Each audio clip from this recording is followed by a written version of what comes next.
का bio classes में आपका स्वागत है। आज हम बात करेंगे जीव विज्ञान से संबंधित कुछ तथ्यों के बारे में। आइए वीडियो शुरू करते हैं। ये वीडियो जो है फिलहाल हर तरह के कंपटीशन में पूछे जाने वाले जीएस के रूप में है, तो इसको हम शुरू करते हैं। पहला क्वेश्चन इसके अनुसार, ये जो हम लोग एग्ज़ाम बूस्टर के नाम से सीरीज चालू किए हैं, ये तीसरा सीरीज है। तो पहले में 25 क्वेश्चन हुआ था, दूसरे में 25, तीसरे में अगला यहाँ के 50 के बाद क्वेश्चन नहीं 51 से शुरू कर रहे हैं। पहला क्वेश्चन है क्रूसीफेरी, यानी जो सरसों वाली प्रजाति होती है, क्रूसीफेरी में श्वेत रस्ट उत्पन्न होता है। श्वेत रस्ट एक रोग है जो क्रूसीफेरी पौधों में उत्पन्न होता है। वो किस कवक के कारण होता है? तो एल्ब्यूगो के द्वारा, एल्ब्यूगो कवक के द्वारा। खाने योग्य कवक, ऐसा कौन सा कवक है जो खाया जाता है? तो एगारिकस, एगारिकस खाया जाता है। इसके बाद पक्सिनिया से होता है। तो पक्सिनिया रोग, पक्सिनिया जो होता है कवक, इस कवक से रोग होता है जंग रोग, इसको बोलता है स्मट डिजीज। स्मट डिजीज या जंग रोग किससे होता है? पक्सिनिया से।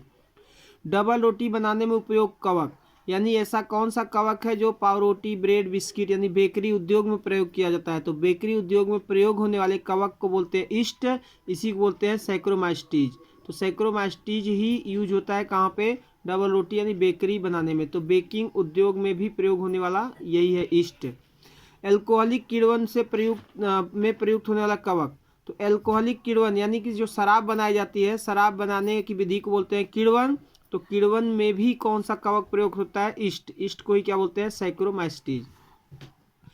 किसमें पूर्णतः हरित लवक अनुपस्थित होता है? मतलब वो कौन सा जीव है जिसमें हरित लवक नहीं पाया जाता है? तो आपको पता है कि कौन सा? कवक। कवक जो होता है, कवकों में हरित लवक नहीं होता है। गांव की भाषा में उसको हम दहिया बोलते हैं, दहिया लग रहा है। तो दहिया जो होता है बेसिकली वही कवक होते हैं। तो कवकों में क्या होता है? हरित लवक नहीं होगा। तो हरित लवक नहीं होगा तो इसलिए क्या होते हैं? परपोषी यानी कि मृतोपजीवी या विविध पोषी होते हैं। आलू में लेट ब्लाइट रोग उत्पन्न होता है। आलू में जो होता है लेट ब्लाइट रोग उत्पन्न किसके कारण होता है? फाइटोप्थेरा इन्फेस्टेंस से। लेट आएंगे तो फाइट होगा, लेट आएंगे तो फाइट होगा। तो ऐसे मैच करा सकते हैं कि आलू में कौन सा रोग? लेट ब्लाइट रोग किससे होगा? फाइटोप्थेरा से, फाइटोप्थेरा इन्फेस्टेंस से। अर्ली ब्लाइट ऑफ पोटैटो रोग होता है। अर्ली ब्लाइट ऑफ पोटैटो यानी आलू में अर्ली ब्लाइट रोग किसके कारण होता है? तो अल्टरनेरिया सोलेनी के कारण, अल्टरनेरिया सोलेनी के कारण होता है। अगला क्वेश्चन है कि विषम जालिका, कौन सा? विषम जालिका जिसको बोलते हैं हेट्रोथेलिज्म, सर्वप्रथम किस कवक में देखा गया? तो सबसे पहले किस कवक में देखा गया था? तो म्यूकर में। किसमें? म्यूकर में। कवक सदैव होते हैं। तो कवक का स्वभाव क्या होता है? विविध पोषी। विविध पोषी माने ये स्वपोषी नहीं होते हैं, यानी किसी न किसी के ऊपर रह के या सड़े गले पदार्थों से भोजन लेंगे, जैसे मृतोपजीवी या परजीवी। तो मृतोपजीवी या परजीवी को ही बोलते हैं विविध पोषी। जैसे कवक की बात करें तो जैसे मशरूम हो गया तो सड़े गले पदार्थ पे, छत्रक हो गया, रोटी, ये सब पे उगते हैं ना, तो वो क्या हो गए? मृतोपजीवी। और हमारे त्वचा वचा आप देखते हैं जो दाद होता है ट्राइकोडर्मा कवक के कारण, तो दाद जो होता है वो क्या होता है? हमारी जीवित कोशिका पर उत्पन्न हो रहे हैं, तो ये क्या होते हैं? परपोषी। तो परपोषी और परजीवी और मृतोपजीवी क्या कहलाते हैं? विविध पोषी। अगला क्वेश्चन है जड़ तथा कवक के बीच सहभागिता कहलाती है। तो जड़ और कवक के बीच में जो आपसी संबंध होता है, एक दूसरे का लेन देन करते हैं, तो इस संबंध को बोलते हैं कवक मूल या माइकोराइजा। कवक मूल या माइकोराइजा बोला जाता है। इसके बाद में किस कवक में लैंगिक जनन का भाव होता है? तो कवकों में लैंगिक जनन का भाव किसमें होता है? ड्यूटेरोमाइस्टीज। ड्यूटेरोमाइस्टीज जो संघ है, इस वर्ग के कवकों में क्या होता है? लैंगिक जनन नहीं पाया जाता है। तो लैंगिक जनन का पता जिसमें नहीं होता है कि कौन से कवक में लैंगिक जनन है, तो ऐसे कवक को किसमें रखे जाते हैं? ड्यूटेरोमाइस्टीज में। यानी मतलब ये निकला कि ड्यूटेरोमाइस्टीज जो कवक हैं, इन कवकों में लैंगिक जनन का पता नहीं चला है अभी तक। कैंसर कारक रसायन, कैंसर उत्पन्न करने वाला रसायन, उस रसायन का क्या नाम है? एफ्लाटॉक्सिन। एफ्लाटॉक्सिन जो है ये कैंसर उत्पन्न करने वाला रसायन है। कह रहा है ये किससे उत्पन्न होता है? तो ये किससे उत्पन्न होता है? तो कवकों द्वारा, कवकों से उत्पन्न होता है। मशरूम का वह भाग, मशरूम का वह भाग जो जमीन के ऊपर दिखाई देता है, जो टोपी जैसा भाग दिखाई देता है ना, जिसको हम लोग खाते हैं, तो मशरूम का जो ऊपर टोपी जैसा भाग दिखाई देता है, कह रहा है उसका नाम क्या है? तो उसका नाम है बेसिडियोकार्प। वो मशरूम का जो भाग हम लोग टोपी जैसा भाग जो उसको खाते हैं, उसको क्या बोलते हैं? बेसिडियोकार्प। अगला क्वेश्चन है पादप रोगों के जैविक नियंत्रण में प्रयोग कवक, यानी कुछ ऐसे कवक है जिसका उपयोग क्या करते हैं? पौधे में होने वाले रोग को नियंत्रित करने के लिए। तो पौधे में होने वाले रोग को नियंत्रित करने में जो प्रयोग होता है कवक, उस कवक को बोलते हैं ट्राइकोडर्मा विरिडे। ट्राइकोडर्मा विरिडे जो होता है वो जैविक नियंत्रण का काम करता है, यानी पौधों में होने वाले रोग से रक्षा करने के लिए इसका यूज करते हैं। जली कवक, कवक क्या होते हैं? मृतोपजीवी होते हैं, यानी कि सड़े गले मरे पदार्थों पर उगते हैं या तो फिर किसी परजीवी के रूप में होते हैं, यानी किसी दूसरे के ऊपर रहेंगे। लेकिन ऐसा भी कवक है जो जल में उगता है, जिसको नाम दिया गया है क्या? सैप्रोलेग्निया। तो सैप्रोलेग्निया क्या होता है? जलीय कवक होता है, ध्यान रखिएगा। अगला क्वेश्चन है, कवक कोशिका में किस कोशिकांग का अभाव होता है? यानी कवक जो होता है, कवक चूंकि आपको पता है कि यूकैरियोटिक कोशिका होती है, तो यूकैरियोटिक कोशिका में कोशिकांग से हरित लवक, माइटोकॉन्ड्रिया, लयन का, गोल्जी का, ये सब पाए जाते हैं। अब इसमें कह रहा है कि कवक कोशिका में कौन सा कोशिकांग नहीं होता है, तो कौन सा कोशिकांग नहीं होता है? गोल्जी काय। गोल्जी काय को ही बोलते हैं गोल्जी अपरेटस या गोल्जी बॉडी। तो गोल्जी काय कोशिकांग है, ये किस में नहीं पाई जाती है? तो कवक की कोशिका में। कवक की कोशिका में कौन सा कोशिकांग नहीं पाया जाता है? गोल्जी काय। कवक की कोशिका भित्ति किसकी बनी होती है? तो ये बनी होती है किसकी? काइटिन की। कवक की कोशिका भित्ति किसकी बनी होती है? काइटिन की। एक काइटिन और पाई जाती है जंतु में, आर्थ्रोपोडा संघ के जो जंतु होते हैं, जैसे तिलचट्टा, कॉकरोच जिसको बोलते हैं आप, या जो मक्खी कीट जो होते हैं, उन सब पे भी जो ऊपरी कवच होता है किसका बना होता है? काइटिन का। तो आर्थ्रोपोडा संघ में जंतुओं में काइटिन का वाहक कंकाल होता है, और जबकि कोशिका भित्ति कवक की किसकी बनी होती है? काइटिन की। अगला क्वेश्चन है, सर्वप्रथम पेनिसिलिन को पृथक किया गया। पेनिसिलिन क्या है? प्रतिजैविक है, एंटीबायोटिक। तो सबसे पहले पेनिसिलिन जो एंटीबायोटिक था, इसको किसने अलग किया था? तो अलेक्जेंडर फ्लेमिंग। तो अलेक्जेंडर फ्लेमिंग जो साइंटिस्ट थे, इन्होंने किसको अलग किया था? पेनिसिलिन को। तो पेनिसिलिन को सबसे पहले अलग करने वाले वैज्ञानिक का नाम है अलेक्जेंडर फ्लेमिंग।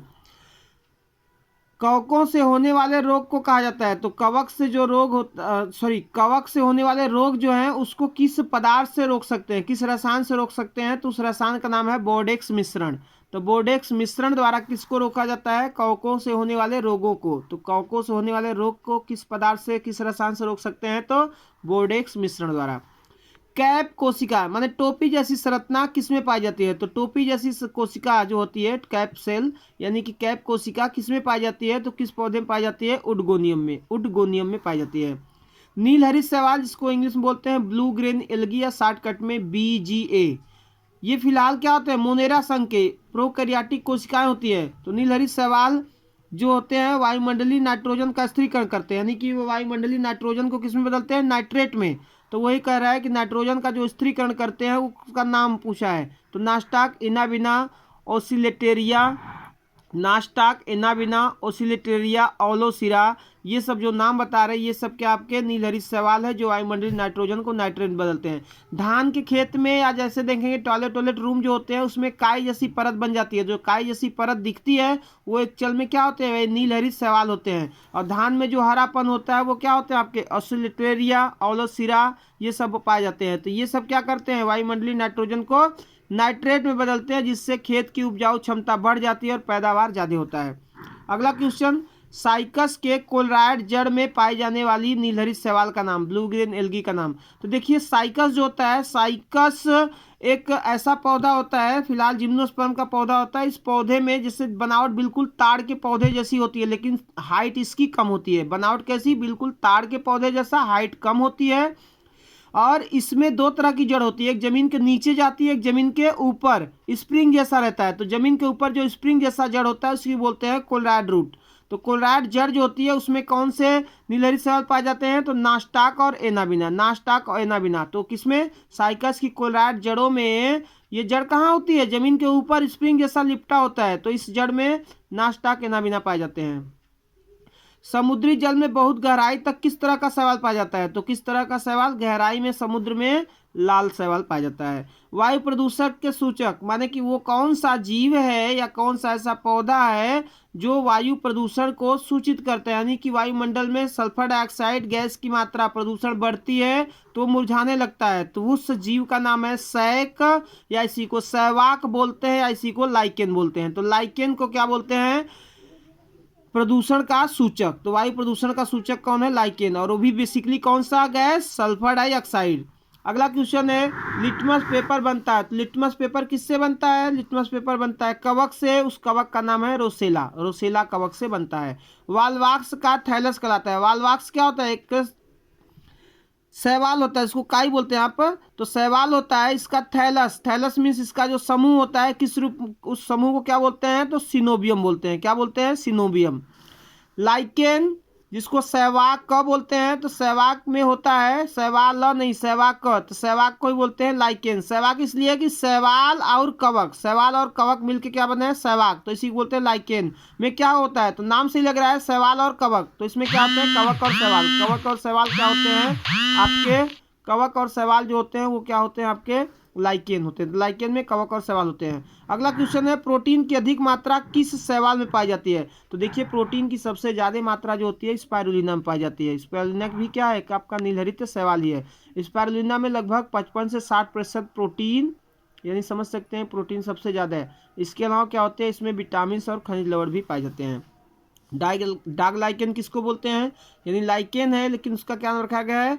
डाग लाइकेन। तो डाग लाइकेन किसके नाम से किसको बोलते हैं? तो पेल्टीजेरा को बोलते हैं। पेल्टीजेरा को बोलते हैं क्या? Dog lichen. तो डॉग लाइकेन किसको बोलते हैं? पेल्टीजेरा को।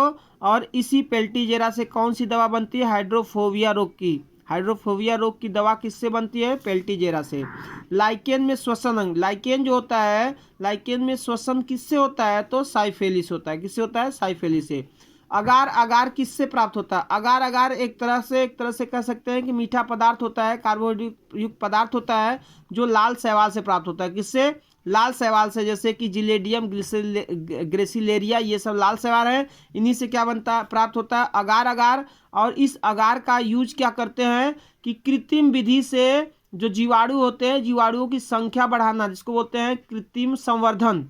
तो कृत्रिम संवर्धन यानी कि कृत्रिम विधि से जीवाणुओं की संख्या बढ़ाने के लिए इस घोल में जीवाणुओं को रख देते हैं तो अपनी संख्या को बढ़ाते हैं। तो कृत्रिम संवर्धन, जीवाणुओं के कृत्रिम संवर्धन में इस पदार्थ का यूज करते हैं। किसका? एगार एगार का। ये किससे प्राप्त होता है? लाल शैवाल से। कौन सा लाल शैवाल? जिलेडियम ग्लिसरीरिया से। अगला क्वेश्चन है प्रकाश संश्लेषण संबंधी प्रयोग किया गया, यानी किस पौधे पर किया गया? तो वो क्या था? क्लोरेला शैवाल है। इस शैवाल पर सबसे ज्यादा प्रयोग किया गया। किससे? प्रकाश संश्लेषण संबंधी जितने भी प्रयोग हैं मैक्सिमम किससे किया गया? किस पर किया गया? क्लोरेला पर। रेंडियर मास जिसको बोलते हैं यहाँ पर क्लेडोनिया रेंजिफेरिना, तो रेंडियर मास, इसी को ये उपनाम है रेंडियर मास, इसका मेन नाम है क्लेडोनिया रेंजिफेरिना। ये क्या है? तो वास्तव में ये लाइकेन है। अगला शैवालों का अध्ययन क्या कहलाता है? तो शैवालों के अध्ययन को बोलते हैं फाइकोलॉजी। शैवालों का अध्ययन क्या कहलाता है? फाइकोलॉजी। जैसे जीवों का अध्ययन जीव विज्ञान या बायोलॉजी, वैसे ही शैवालों का अध्ययन क्या कहलाता है? फाइकोलॉजी कहलाता है। नुकसानदायक लाइकेन, ऐसा कौन सा लाइकेन है जो नुकसानदायक होता है, यानी जिसको खा लेंगे तो वो मृत्यु हो सकती है? तो उस लाइकेन का नाम है लेथारिया। लेथारिया को ही क्या बोला जाता है? ओल्फ माथ। ओल्फ मास के नाम से किसको जानते हैं? लेथारिया। ये कैसा लाइकेन होता है? नुकसानदायक होता है। नीलहरित शैवाल यानी ब्लू ग्रीन एल्गी जो होता है उसमें प्रकाश संश्लेषण कहाँ पे होता है? तो नीलहरित शैवालों में प्रकाश संश्लेषण वाला स्थान क्या होता है? क्रोमेटोफोर। क्या होता है? क्रोमेटोफोर होता है। अगला क्वेश्चन है अंतरिक्ष अनुसंधान में प्रयोग होने वाला शैवाल। तो अंतरिक्ष अनुसंधान में सबसे ज्यादा किस शैवाल का प्रयोग होता है? तो कौन सा शैवाल ले जाते हैं? क्लोरेला। तो क्लोरेला जो होता है अंतरिक्ष अनुसंधान में प्रयोग होने वाला शैवाल है। समुद्री शैवाल किसे बोलते हैं? तो समुद्री शैवाल किसको बोला? सलाद, सॉरी, समुद्री सलाद के नाम से किसको जानते हैं? तो समुद्री सलाद किसको बोलते हैं? अलवा को। अलवा क्या होता है? खाए जाने वाला ये जो होता है शैवाल होता है। तो ये शैवाल किसके नाम से जानते हैं? समुद्री सलाद के नाम से भी जानते हैं अलवा को। परजीवी शैवाल, ऐसा शैवाल, शैवाल क्या होता है? हरे रंग का होता है ना, तो हरा होगा तो प्रकाश संश्लेषी होगा, नहीं स्वपोषी होगा। लेकिन ये परजीवी जो शैवाल है, यानी कि ऐसा शैवाल जो किसी दूसरे जीव पर रह रहा है, तो उसका नाम है सिफेलोरस। सिफेलोरस जो है ये शैवाल फिलहाल किस पे पाया जाता है? चाय की पत्ती पर। तो चाय हरा होता है, ये भी हरा होता है, लेकिन किस पे पाया जाता है? चाय की पत्ती पर रहता है, तो इसलिए क्या है? ये परजीवी शैवाल। कौन सा शैवाल है? सिफेल्यूरस। तो सिफेल्यूरस जो है वो परजीवी शैवाल है। तो वीडियो को ज़्यादा से ज़्यादा लाइक शेयर और सब्सक्राइब करिए। कम समय में लगभग मैंने 40 क्वेश्चन को कवर किया है। तो इस चीज़ को आगे पीछे आप रिपीट करके देख सकते हैं, तो इससे कम समय में आप ज़्यादा क्वेश्चन को कवर कर सकते हैं। वीडियो देखने के लिए धन्यवाद। ज़्यादा से ज़्यादा शेयर लाइक सब्सक्राइब कर दीजिए। ये आपकी इच्छा डिपेंड करता है, यदि लगे कि अच्छा है तो शेयर लाइक सब्सक्राइब कीजिए। धन्यवाद।